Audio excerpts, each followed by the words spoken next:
Hello, everyone. If you're in the queue for food, hopefully you can hear us. My name is Daniel Tichenor. I am the co-director of the Wayne Morse Center and a professor in political science.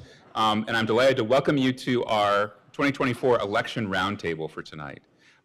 If you are not on our email or snail mail list, you can sign up and back. And you can learn about what other events are coming up, which I'll mention one of them in a second.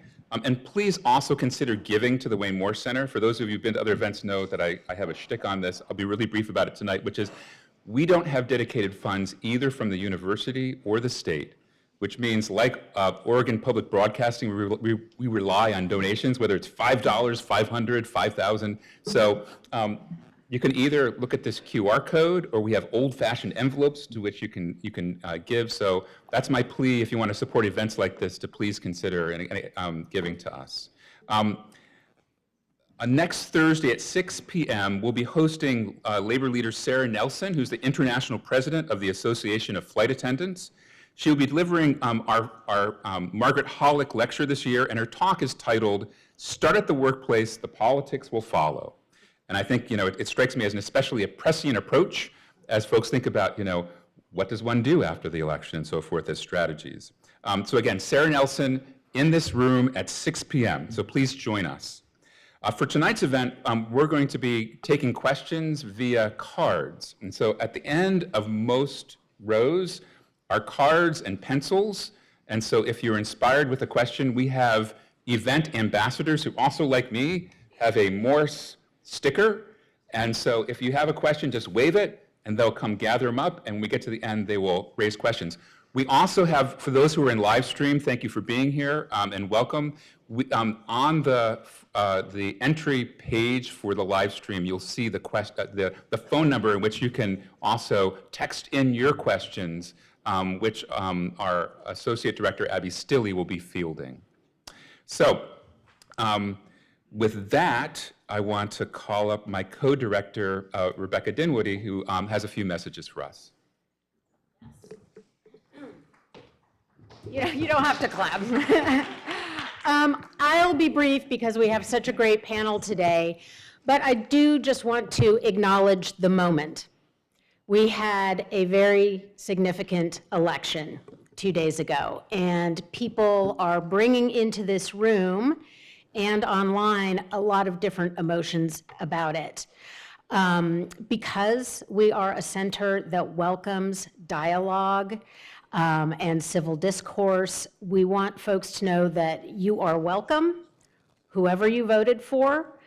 And I want to acknowledge also some of the feelings that people might be having. Some folks might be happy about the result of the election or be curious about a policy position that they think it's important to try.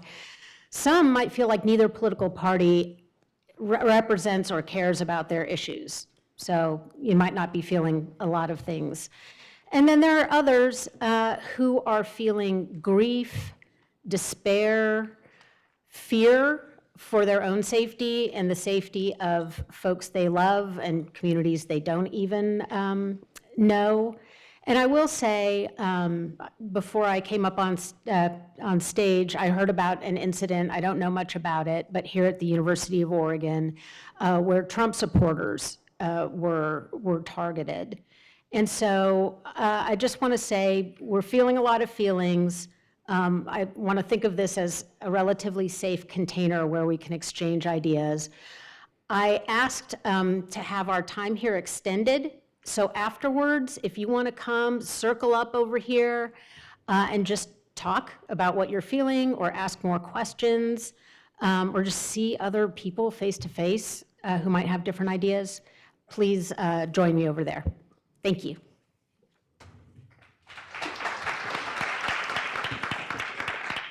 Thank you, Rebecca. So the first half of our event is going to really be featuring a conversation and some discussion just with panelists. But then hopefully the other half will be questions from you. And again, the logistics, if you don't have a card and you have something that's pressing, if you kind of raise your hand, I'm hoping that one of our ambassadors will come find you. With that, we have an all-star panel. I'm so grateful to them for being here with us. to share their expertise and wisdom. And so I'll just rattle off folks in alphabetical order. Representative Peter DeFazio, Senior Fellow at the Wayne Moore Center, who served for 36 years in the U.S. House of Representatives, representing our own 4th District. He's the longest-serving member of Congress in Oregon history. His impressive track record as a lawmaker earned him the appellation the Tiger of the House.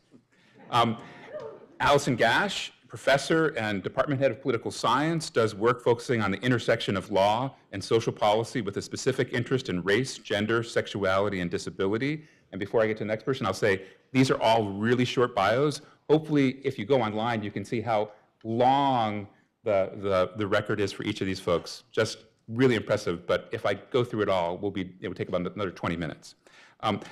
Professor Chandler James, assistant professor of political science and an expert of the American presidency, public opinion, and political behavior. Dr. Regina Lawrence is the associate dean of the School of Journalism and Communication in Portland, research director for the Agora Journalism Center, and an authority on political communication, civic engagement, gender and politics, and the role of media in public discourse about politics and policy. Dr. Neil O'Brien is assistant professor in political science whose scholarship focuses on public opinion, political parties, and polarization. And if you attend our Morse bookmarks, you may have heard him talking about his fantastic new book, which helps us understand polarization, out with the University of Chicago Press, if you want to go on Amazon.com and help him buy a few meals. Okay, so I want to take 90 seconds at the top to note a few significant facts following Tuesday's results. 90% of all U.S. counties shifted to the right in this election. Trump is the first GOP candidate for president since 2004 to win a majority of the popular vote. But he will end up with 2 to 3 million votes less than his 77 million in 2020. Harris also had fewer votes than Biden's in 2020, 14 to 15 million fewer votes. Both of those data points highlight that the turnout for this election was down. Millions of people stayed home who voted in the last presidential election. Finally, 2 other things I can't resist mentioning as a presidential scholar. That is, Trump is the oldest person elected to office. He's also, as you know, the first convicted felon.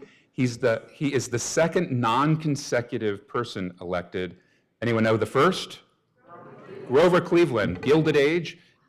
So 1880s, 1890s, and by the way, Grover Cleveland, one of the kerfuffles with him was he was opposed to the tariff. So there's a little Trivial Pursuit factoid. So to get us rolling, Neil, I know you've been looking at exit polls and voting patterns, and to get us rolling, what stands out to you in your assessment so far? And as an expert on partisan and ideological polarization, has something shifted on this score, or are we as profoundly divided as ever? Yeah, so I think a couple broad trends, one which you highlighted by discussing a broad shift at the county level. You also see that really among nearly every demographic group. It seems like there is largely, broadly speaking, a shift to the right. It's been pronounced among young men, pronounced among Hispanic and Latino voters. So it's a shift to the right across the board. One thing that's stood out, and there's a lot that's going to be discussed and investigated, and more data will come to bear. But it does seem, one thing looking at the returns is that red areas seem to be getting redder, and then there were pockets of the country that seem to be getting bluer. So it does seem like, in some ways, just polarization has been entrenched in this election. Great, thank you. And let me just say, as you all, we want this to be conversational. If these first questions are to each of you, but you all should feel like you can jump in responding to folks, and after these first few questions, that'll be really easy to do. Okay. So, Regina, in her concession address yesterday, Vice President Harris said that sometimes the fight takes a while. In terms of electing a female president, that fight, at least by my edition, is 241 years and counting. You wrote one of my favorite books on gender politics and Hillary Clinton's earlier race for the White House. And so if you were to write a coda for that book on Harris and gender politics in 2024, what kinds of things do you think you might want to highlight? Thank you for that wonderful question. Obviously, what Hillary Clinton described as the highest, hardest glass ceiling remains unshattered this week. But one thing that Melody Rose and I wrote about in that book is that obviously every female candidate, particularly in presidential politics, has a very large context of, longstanding gender stereotypes, prejudices, et cetera, to deal with, which then is, of course, very much complicated for a non-white female candidate to negotiate or to navigate. But we also talk about how every female candidate works within her own context as well. And the context for Kamala Harris, I would argue, maybe even outshadows to some extent the effects of gender and race in this election, or at least I think that's worth considering. And I would just briefly point out that her context would have been tremendously difficult even for a highly skilled male politician, I think, to overcome, having entered the race as the nominee with literally 3 months to campaign, saddled with the association with a deeply unpopular administration that I think many of us did not fully realize how unpopular that administration really had become. Thank you. So Peter, Tyler Harper recently noted that the anger, in quotes, the anger and resentment we may have thought was pitched at a simmer turned out to be a rollicking boil. Apropos what Regina was just saying, one that has, as he puts it, given birth to a multiracial working class movement drawn to Trumpism. Nicholas Kristof writes that Democrats often have a knack for coming across as remarkably condescending to working class voters. So my question is, for you is, are they right that Democrats, especially at the top of the ticket, have become inept at appealing to the working class voters who once anchored it? And if so, what's the solution? Absolutely. Absolutely. I mean, we even had unions refusing to endorse in this case. It all started with Bill Clinton and NAFTA and the WTO. We don't care about you. We're exporting your jobs to Mexico. People were actually made to, people came up from Mexico. They had to show them how to use the machines and unbolt the machines and pack them up and ship them down. There were documentaries done at the time. And in '94, the Midwest stayed home. The Rust Belt stayed home. We lost the House, brought in Newt Gingrich. Then Obama comes, hope and change. People were like, yeah, we really want change in this country. And what did he do?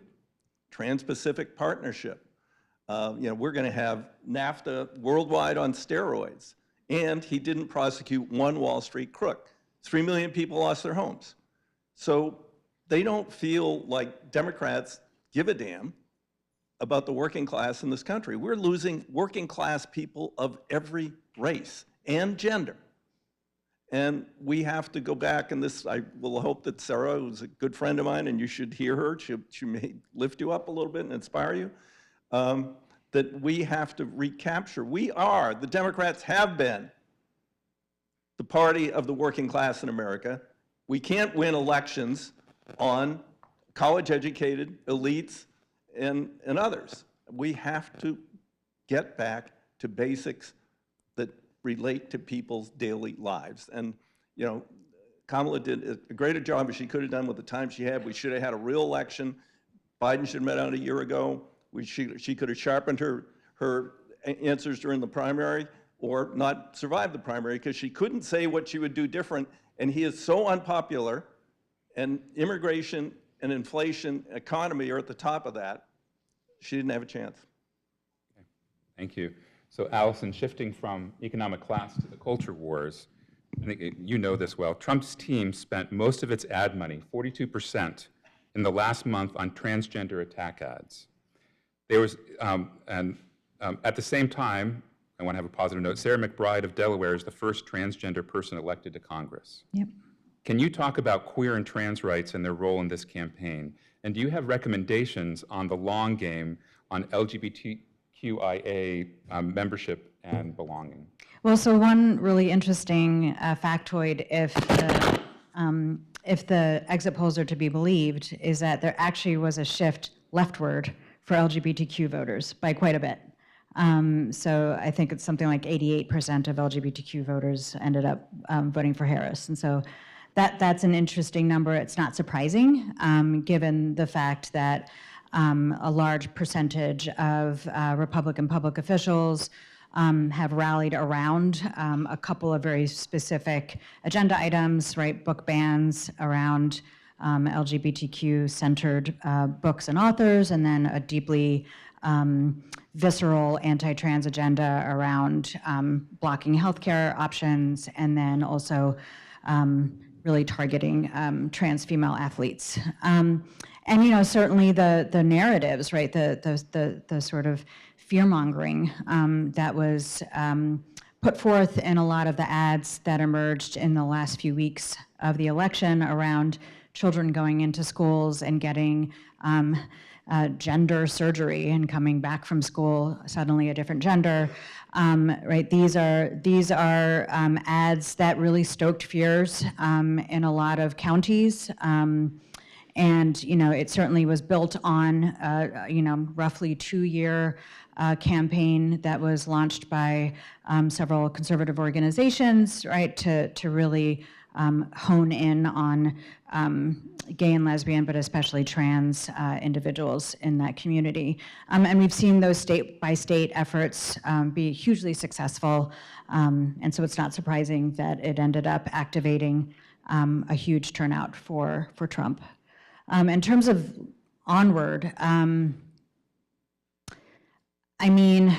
think there's a lot of blame happening right now within the queer and trans community. You've got sort of a predictable backlash against younger trans rights activists about the degree to which the focus on trans rights in the Democratic Party maybe sort of produced these sorts of narratives that were being put forth by Trump. And then you've got, of course, that backlash happening from young queer people about Democratic moderates not spending enough time talking about queer issues. Kamala hardly mentioned queer and trans people at all. Other people did, but they weren't really sort of focused on at the convention. So I don't know where to move forward, but there's a lot of consternation in the community right now. Okay. Thanks, Alison. So Chandler, I know you've thought carefully about candidates' political identities and the electorate's response, and I think it was just last Friday, I've heard you reflect eloquently on the diploma divide, racial identities, and multiracial democracy in this election. So I was wondering, what are your thoughts about the candidates' identities and voter responses after Tuesday? So Trump ran an unconventional campaign in the sense that he was, I would say, openly racist and openly sexist, and openly transphobic. There was no concern about that for him. And there was hardly any backlash because really when you're looking at Trump, there's so many scandals and issues swirling around him at any one point that it was hard to really focus on this particular aspect, but questioning Harris's racial identity, talking about his beautiful white skin, talking about a lot of again, this 30,000 transphobic ads, and it worked. This unconventional political style worked very well and won a clear majority in the election.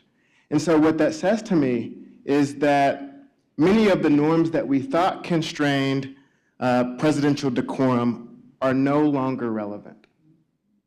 And so I think Harris, on the other hand, was working hard to present herself as competent, capable, in line with the traditions and practices of the American presidency and American norms.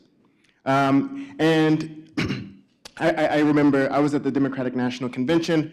They would hand out flags, American flags, and she really tried to embrace many of the symbols and kind of practices of normative behavior. And in some ways, I wonder if that was maybe a wrong mistake, a wrong choice. Trying to embrace the flag when that's not going to move any Republican. They have their own notion of the American identity. And so, it was trying to triangulate with symbols in a world where the symbols of authority and establishment are no longer credible to working class people whose communities are blighted out. And they don't find that same sense of connection to authority and legitimacy that once existed, I think in part because they feel like the elites have sold them down the drain. Great, thank you. So I feel like I have to ask the obligatory Monday morning quarterback question, which I know is a little irritating, but were there things that the Harris campaign might have emphasized in their strategy that if they had done some things different in campaign strategy would have made a difference? Or was she basically, because of structural reasons, going to lose from the jump in retrospect? I have thought about this particular question a lot. I mean, obviously, the campaign was very condensed. Her campaign was very condensed, and it was a real challenge for her to present herself. But I do think that there was enough time for her to establish an identity. She never broke with Biden. And I remember I watched several interviews of her try to give her regarding questions about the economy and immigration.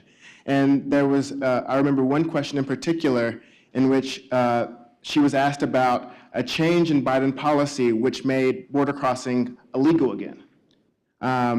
And like he asked her, like, do you regret what changed? Like, why did you switch?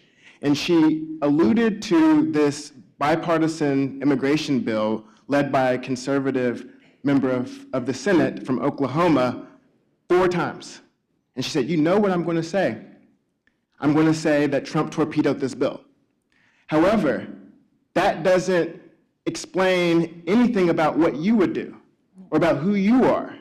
And so I think that there was a real reluctance for her to engage in the nitty-gritty of policy in terms of explaining what kind of president she would be, what kind of person she is.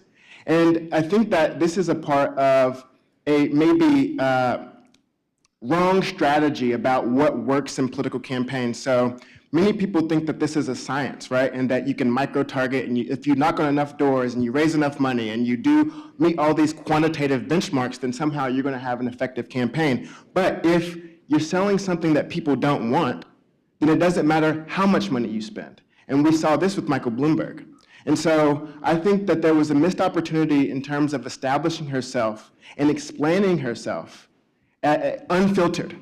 And I think that she thought that if she was disciplined and she stayed on message, that would be able to exceed the issues that come from being a part of an unpopular administration. But she could have said, look, I was the vice president. I didn't make some of these decisions. I disagree and I would do something different. But she never chose that tact.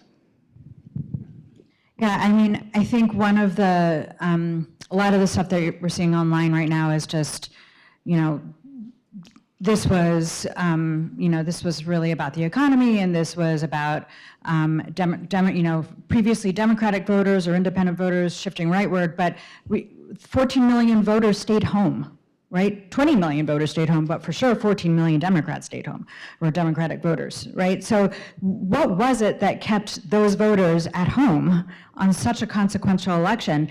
It's because they didn't feel relevant, right? They didn't feel spoken to in any of the multiple opportunities that Harris had to speak to them. And I think part of it is this dynamic that Chandler is talking about, right? The fact that she never really gave a sense of who she was, but she also never really attempted to correct the many deeply problematic narratives that Trump put out there about a whole collection of marginalized people that are part of the coalition that is the Democratic Party, right? On many instances, right? There was one occasion where she talked about how she, Trump mentioned that Harris supported gender surgery, gender-affirming care in prisons, and her response was, I follow the law. Right? And also Trump followed the law. That's not narrative changing, right? There's an opportunity there to change a narrative, right? And she didn't change the narrative, and she didn't change the narrative on a lot of things. And she could have changed the narrative to bring a lot of those voters who decided to sit at home back into the voting booth. And that was a missed opportunity. And we're really not going to know what kept them home, but it has to be considered. Yeah, to build on these excellent observations, I think one thing that really struck me was the degree to which the Harris campaign really leaned in to attacking Donald Trump, relentlessly reminding people that he's the problem, he's a threat to democracy, which many people in this room may agree with and that may really resonate for you. I think it ended up missing the boat. In fact, if I was looking at those exit polls correctly, among the people for whom threat to democracy was a big concern, they didn't even necessarily vote for Harris. So there's a huge disconnect. And I think one person who's influenced my thinking on this is the wonderful reporter for the New York Times, Stead Herndon, who does the podcast, The Run Up, which I highly recommend. And he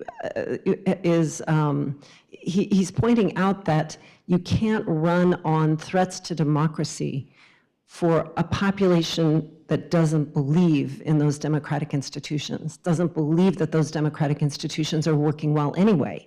You can't simply invoke democracy, we have to protect democracy, if people don't think that democracy is working for them. Thank you. Trump was already well known. I mean, there was no reason for her to continue to try and define him. People knew what it was, what he was. The vile stuff he was saying didn't matter. I mean, it came down, I mean, his popularity is around 40%. He just got elected president with 40% popularity because this is a reaction that is being seen around the world. Some call it the COVID overhang. All the disruption of the economy, the inflation that followed, and of course all of the government mandates, which really many people did not like, big government. And that really, it's happened in Germany, it's happened in France, it's happened in Italy, it's happened in South Africa, just happened in Japan. It's all around the world. It's a reaction to what in the last few years, and people want to see dramatic change. And he represents, for good or for bad, dramatic change.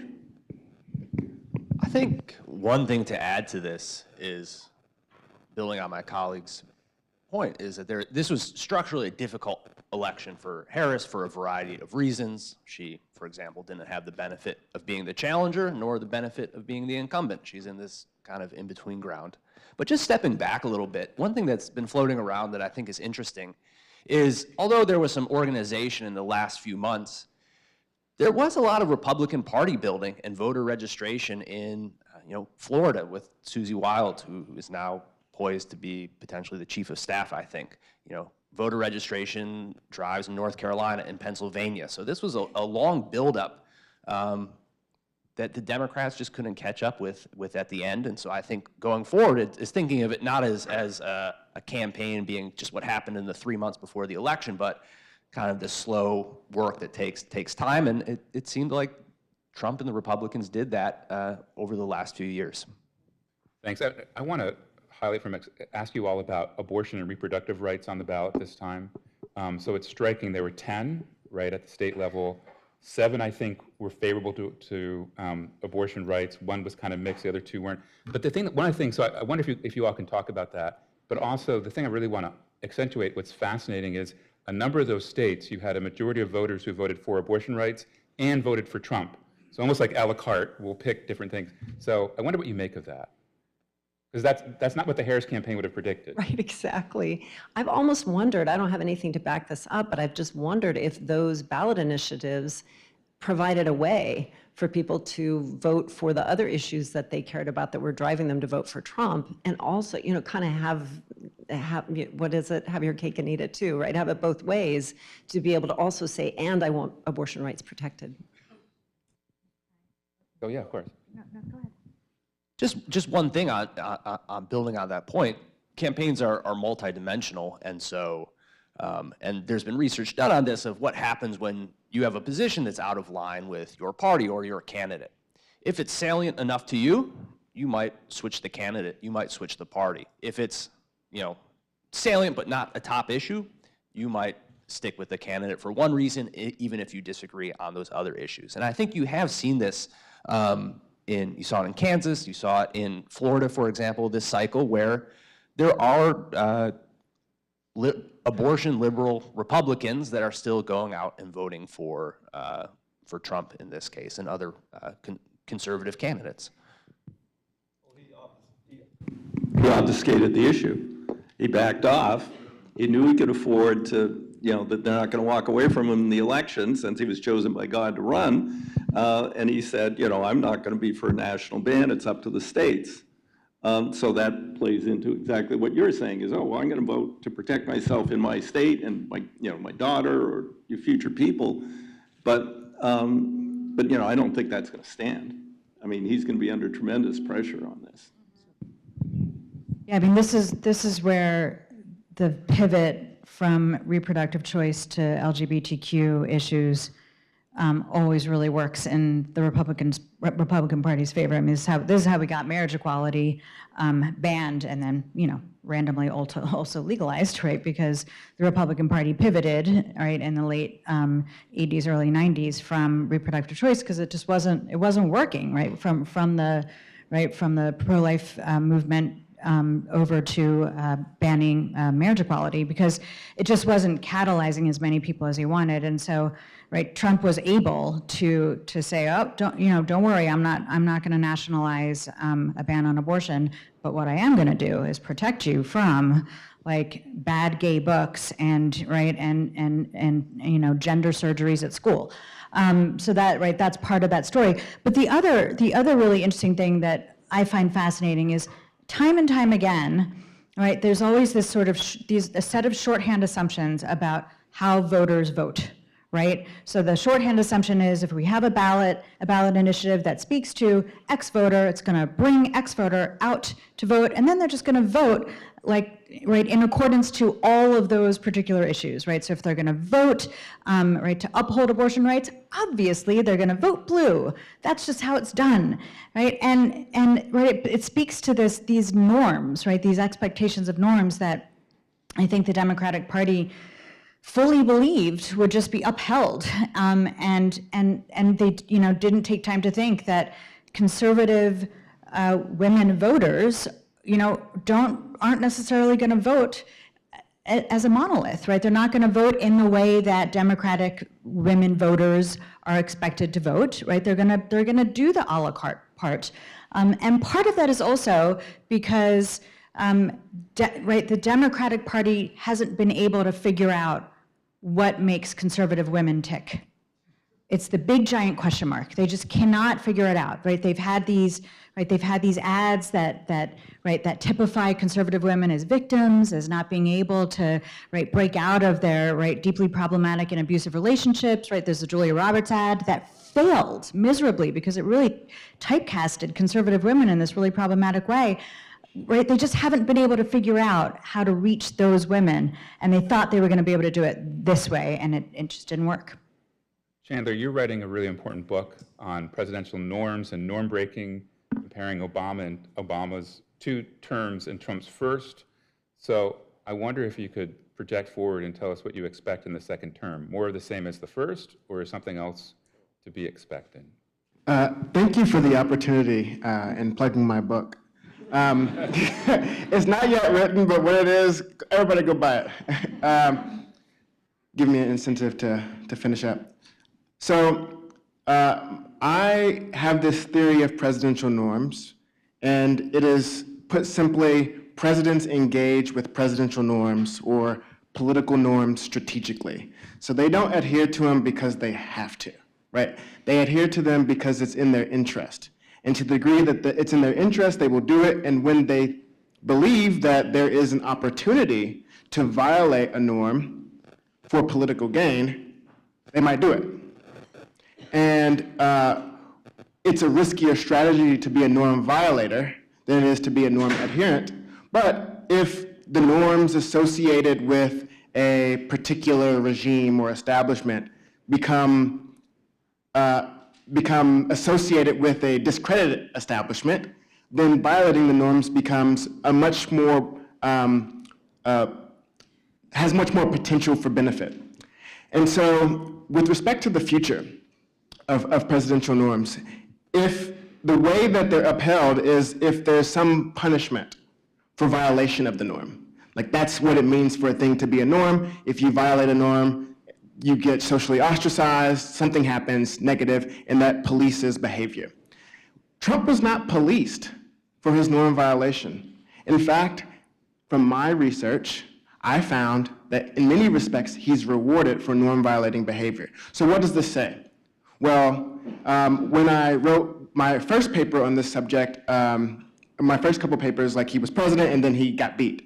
And so it was kind of like, well, what is the future? Like, he was successful, he got a lot of votes, but, like, you know, maybe he was punished. Biden promised this return to normalcy. Well, in 2024, that's out the window. Trump won on his norm-violating populist strategy. That's the new norm, at least for a party. They're going to be acting like that for as long as that rewards them politically. And so I think the future of many of the presidential norms that Trump has violated are in question, fundamentally. And I you know, not to be dour, but that's concerning, because many of these presidential norms, like facilitating a peaceful transfer of power, which Biden promised to do, makes democracy in America possible. There's no rules. If we cling to power, if leaders cling to power every time there's an election, or they abandon these rules whenever it doesn't fit with what they want, then we are in this violent loop, right? And so it's concerning because a lot of these norms, I think that it's going to create the incentive for more people to violate norms, and norms such as he broke. And if they're not punished, then that means that some of the things that keep us structured and organized as a society are breaking down. Thanks. So, question for everybody. So, candidate Trump, as we know, said lots of things about his policy plans, you know, tariffs, Social Security tax, mass deportation, we could rattle off a long list. So did Project 2025. So my question is, how much of this is just talk? All of it? None of it? You know, reading tea leaves, what should we expect? Well, I can't say I know exactly what to expect, but I think today, you know, he was asked about massive deportations and if there's a budget, and he says, you know, it doesn't matter, and I'm going to do this. Now, you got to wonder, at some point, the business community, especially the farm community, is going to say, wait a minute. You know, and sometimes I see Stephen Miller emphasizing criminal illegals, and they might do a big show around that and then kind of drop it. I don't know. But I mean, the disruption to this economy and what it would mean to try and actually find and deport, you know, 12 or more million people would be unbelievably disruptive to the society. And he would use, you know, perhaps the military in violation of posse comitatus or who knows what else. You know, I mean, I also think he's talked about depriving sanctuary cities or states from any federal funds. They have a theory under the 2025 plan that he can impound funds, even though there was a Supreme Court ruling previously that said the president can't impound funds that have been appropriated by Congress. But what would the Supreme Court say? I don't know. And then the tariffs, you know, I mean, Biden kept the tariffs he put in place, which were more targeted and strategic. And if he went with that tariff agenda, then of course he would trigger massive inflation, and then, you know, we would see a big turnover in 2 years. But you know, I assume that he's going to get pulled back on that, probably do some stuff with China and maybe others. But I can't imagine that he will follow through with that whole agenda, because it would be, you know, it would immediately trigger inflation in this country, shortages of goods. I haven't had a chance to check it yet, but I was talking to someone last night who said there's no car made in America that has more than 76% made in America parts. So we'd be right back where we were in COVID, like, oh, we can't make new cars because we don't have chips from Taiwan. And then used car prices shoot through the ceiling, and you have this whole cycle that started. So, Thanks, and I know others want to jump in just a second, but I want to, again, plug in just a few moments, I'd like to get people's questions. So if you have filled out your cards, if you could raise them up, then some of our ambassadors will get them. And with that, it looked like Neil wanted to jump in, and then Allison. Peter, if I could ask a question of, let's say, a proposal to hike tariffs to 20%, or the tax cut proposals are submitted to Congress, what's the process, or what are potential pressure points or difficulties of getting that through Congress? Well, they have a theory that they could cut capital gains unilaterally again, and I don't quite understand their theory, but they do. The rest of the tax cuts to be extended would require an action of Congress, and of course he wants further lower corporate rates. And then he's talked about other things, that total about $8 trillion over the potential term of his presidency added to the debt, which will then put us at way over our GDP on debt, which will then make us look like Greece, and then who knows what happens there. So he's talking about economic ruin, yet the Wall Street Journal endorsed him. So it's in Wall Street went to record highs yesterday because, hey, our taxes are going to go down. But that has to get through the Congress. The tariffs, he has more latitude on tariffs than he does on taxes.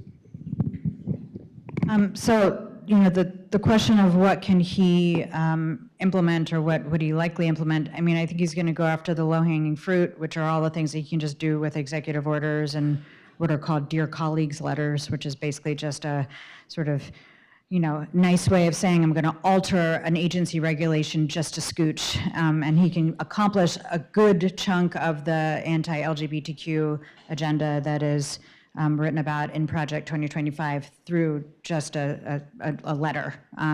So I suspect, that'll be an easy mark because it can be done. There's a Supreme Court case pending that will deal with the question of access to trans healthcare. So some of that will be sort of mitigated by how the court intervenes.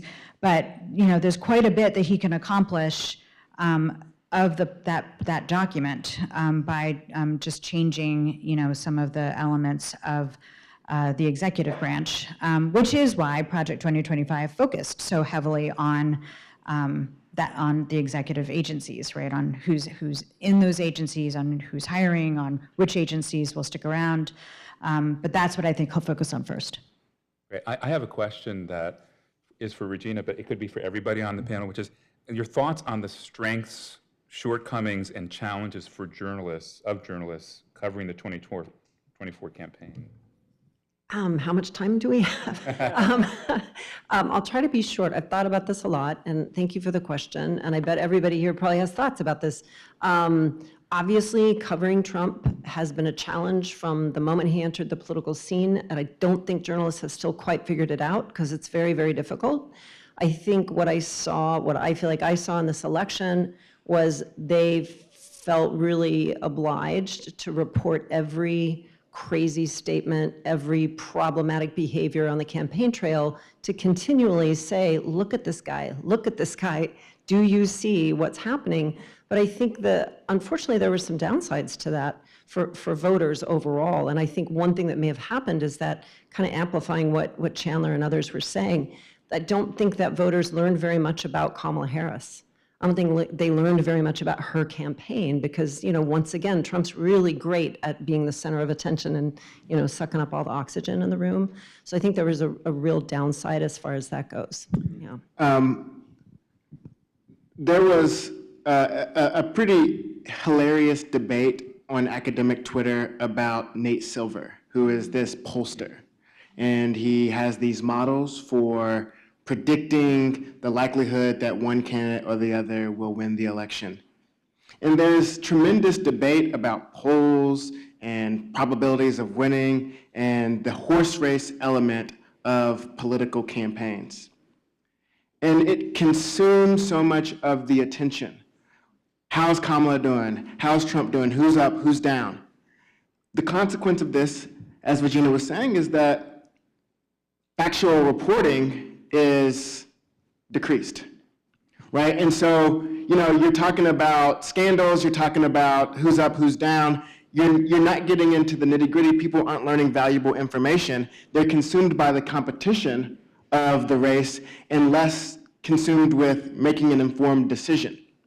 So I think that, honestly, the media has been in turmoil for decades now as they've really tried to adjust their business model in light of TV and the internet.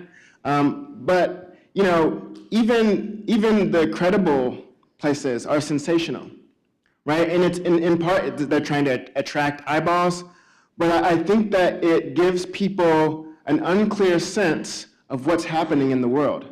And so that's why I think that our role as scholars, as academics, is so important, because it's incredibly important for us to inform people about what the structures are, what's happening, how the process works. So when I went on KVAL yesterday, and I described a filibuster. And my guess is that a lot of people don't know what a filibuster is, but there's so much talk about like if the polls are off or on, right? If the polls are good or bad.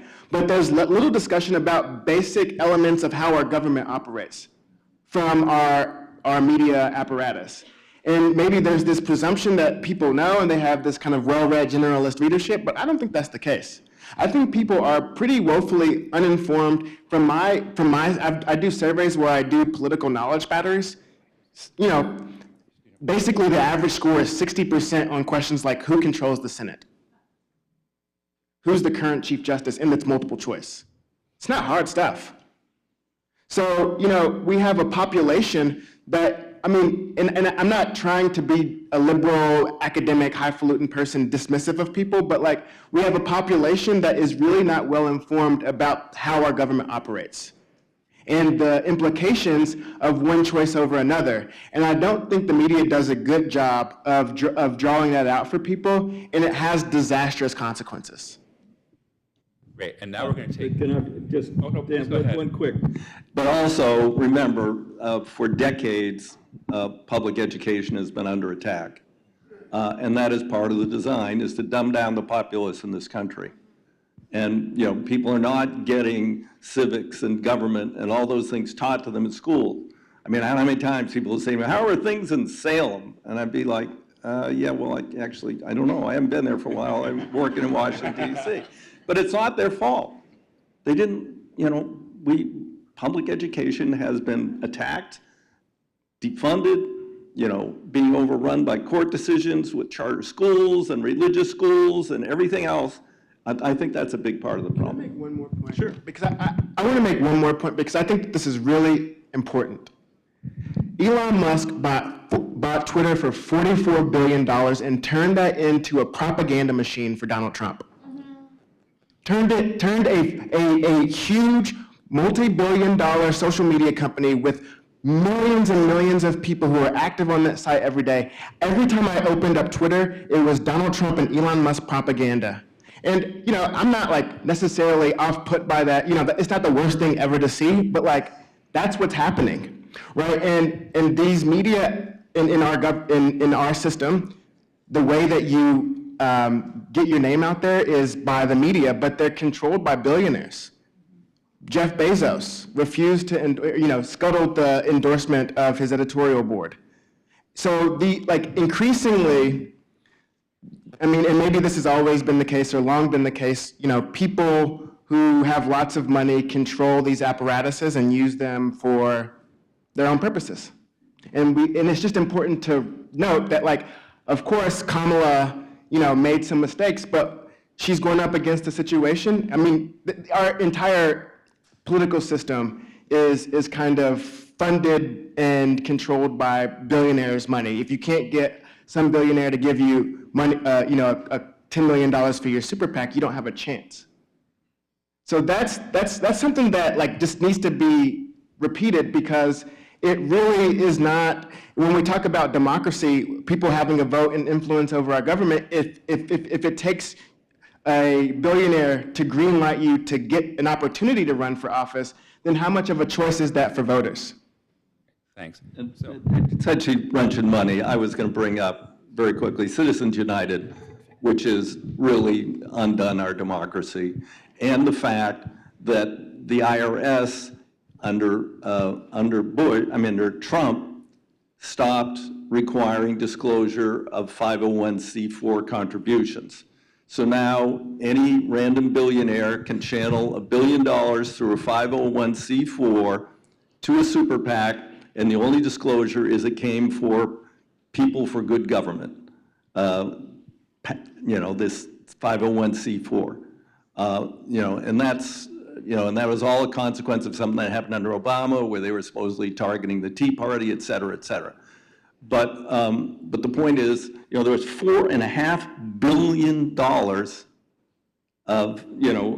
of spent, outside money spent in this campaign, and more than half of it was dark money. It could have come from Putin. We don't know. There is no disclosure. You can't contribute, foreigners can't contribute, except what if they channel the money into a 501c4? It's done. So that is a major factor in this election. And it has hurt the Democrats too, because at first the Democrats said, this is bullshit, we're not going to do it. Now they've bought in. So now Democrats are trying to compete for the billionaire money, which restrains the positions they'd take. I mean, Bernie wasn't restrained, she was. Thank you. Okay, so we are now at long last going to switch to questions from the cards, and Quinn, you're going to get us started? Okay. All right. This one is for Peter DeFazio. Could you talk about your experience working across the aisle with Republicans when Democrats were in the minority during Trump's first term? Well, this is part of this. You can refer to my much longer version about this when I gave the Wayne Morris lecture this year here. But over time, when I came to Congress, if you drew two parabolas, here's a liberal Republican and here's a conservative Democrat, there were 95 to 100 people in that space. Income Gingrich, it shrinks. Income the Tea Party, it shrinks. Now those lines don't even intersect anymore. There's virtually no working across the aisle. When Trump, that was, it was 8 years ago. There was still a little bit of that, particularly in my committee, Transportation Infrastructure. But even that committee started to become polarized more and more. And I spent half my career in the minority for the first 10 or 12 or 14 years of that. There was still a fair amount of working across the aisle. Right now, basically it is to be penalized for working across the aisle, except for rare cases. Thank you, Peter. So I think Abby's going to raise the next question from our live stream. Yeah, thanks for everybody joining us on the live stream. My question from one of our audience members is, what will prevent or hold back 1932?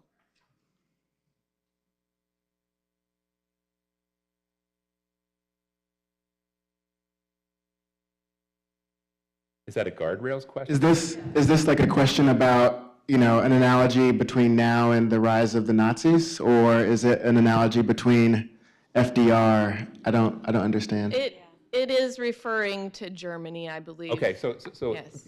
Great. So I think this is a question about, what guardrails, and we've all kind of heard lots about Congress the first time around was quite skeptical, including Republicans. Now it's very different. But if you were to point to guardrails, do we have any that are sturdy and reliable or not? So federalism, the courts, Congress, that's how I would try to extrapolate that question. And if I got it wrong to our live stream person, I'm sorry, but. You just asked if anyone still has a card.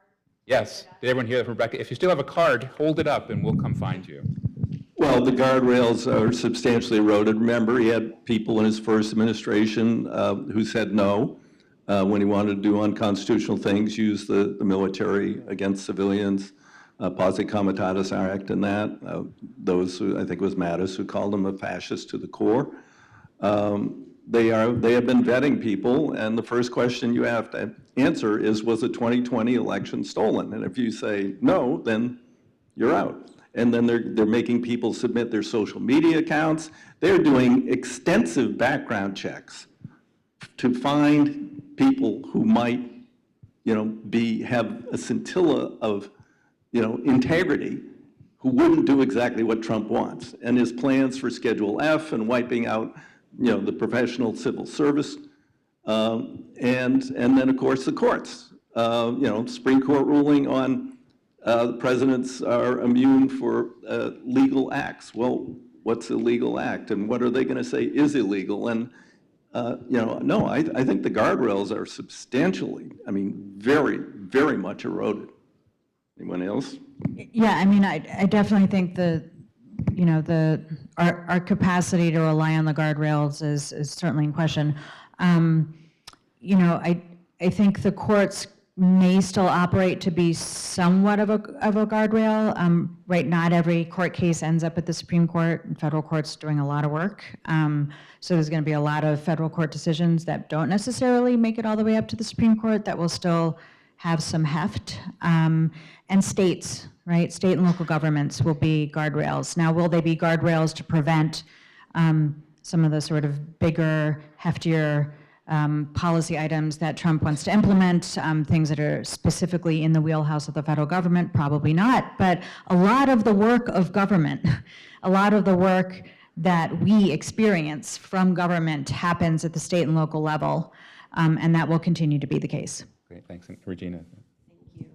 I'll just add two things quickly. They're completely different. One is more hopeful, one is pretty dire in my mind. So I guess the more hopeful one is that there's a lot of research to suggest that when people have access to local news that's robust, that does a lot to counteract polarization, in addition, of course, to its accountability effects. So I would like to think that if we could really invest in local news, that might be one way to counteract this polarization-driven phenomenon that we're seeing at the federal level. So essentially, when people are asked to think like community members, to think like local